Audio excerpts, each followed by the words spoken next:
What would you say to someone if they kind of came up to you in the street and they asked, Ernst, why are you focused on all this oppression of blacks versus white, all this vernacular about sort of who is the oppressor, whites being in charge, all of these policies that are supposedly racist towards white people now, when if you look at it objectively, the majority of these townships with very poor people, they're full of black people, right? Why aren't you worried about that? Why are you wasting your time just worrying about white people when they're the richer race in this country? Come on, where's your focus? Well, I think the answer to that is that these policies, and that's the irony of the whole thing, these policies that are aimed at marginalizing white people and that proclaim to empower black people have the exact opposite effect. A lot of the poverty among black communities in South Africa that we see today is as a result of these so-called black economic empowerment policies, because what these policies do is they have nothing to do with actually empowering black people. They have nothing to do with actually uplifting black people or creating an economic environment where it's easier for black people to start a business, to thrive economically.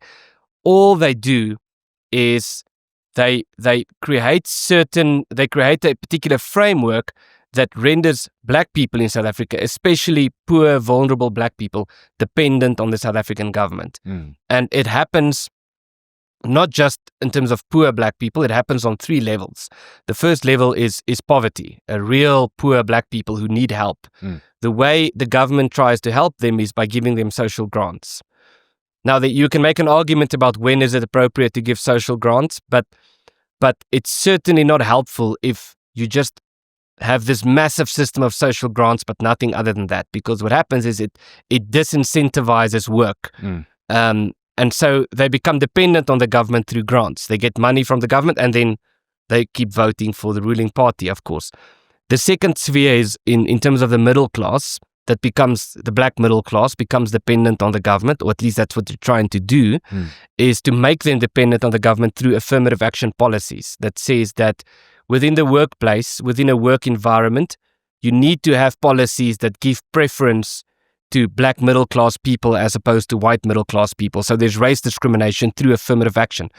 And then the third level where that happens is the black elites who get these million or billion rands or dollars or pound, which currency you want to use, contracts because they are black and because of BEE rules, as we call it in South Africa, which is black economic empowerment policies that says if a business is not owned by a black person or by black people, you cannot have these big deals and you cannot have deals with the government and so forth. So these policies that proclaim to uplift black communities encourage government dependency for the working class through social grants, for the middle class through affirmative action, and through, you could say, the elites through BEE deals and so forth.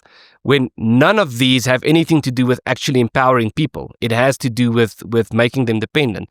But the other side of the irony is that white people in South Africa have become wealthier after these black economic empowerment policies became implemented.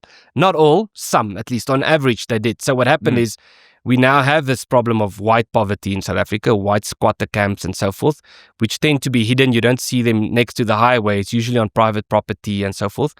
But as a result of these discriminatory policies, a lot of white people who had sort of a safe position in some middle class position, or they worked for the government or something, they were forced out.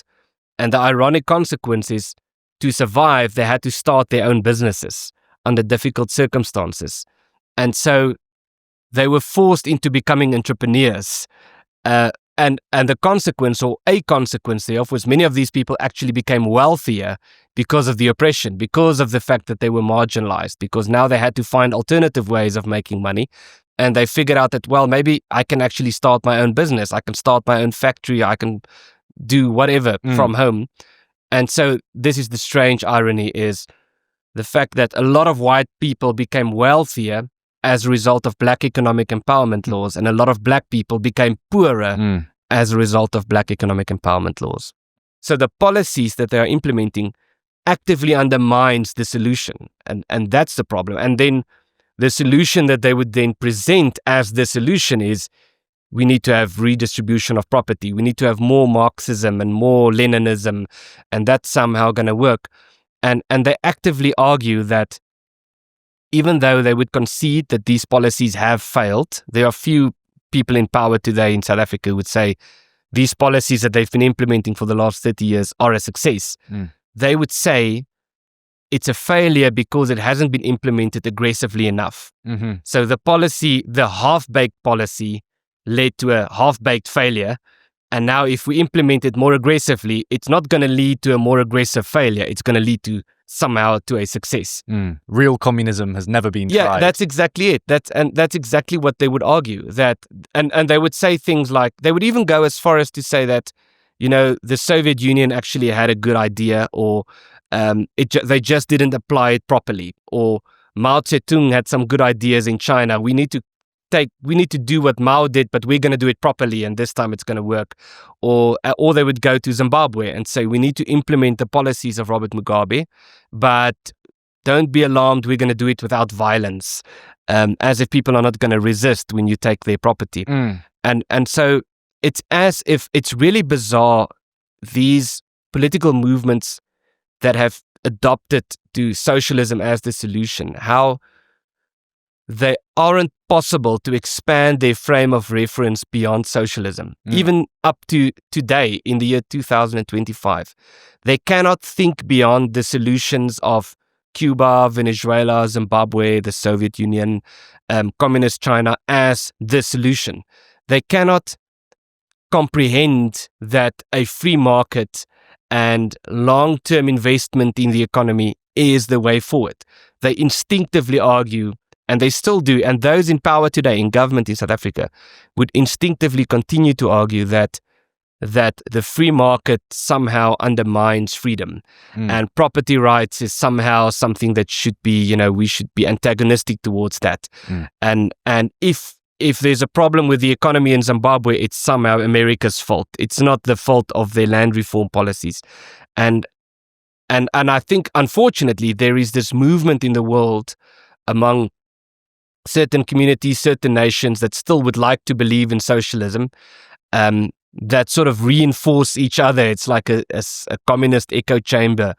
And this alliance of very radical leftist movements internationally that keep telling each other that, we just need to implement communism. It's going to lead to a solution, when it hasn't ever, and there's no indication that it will make things better.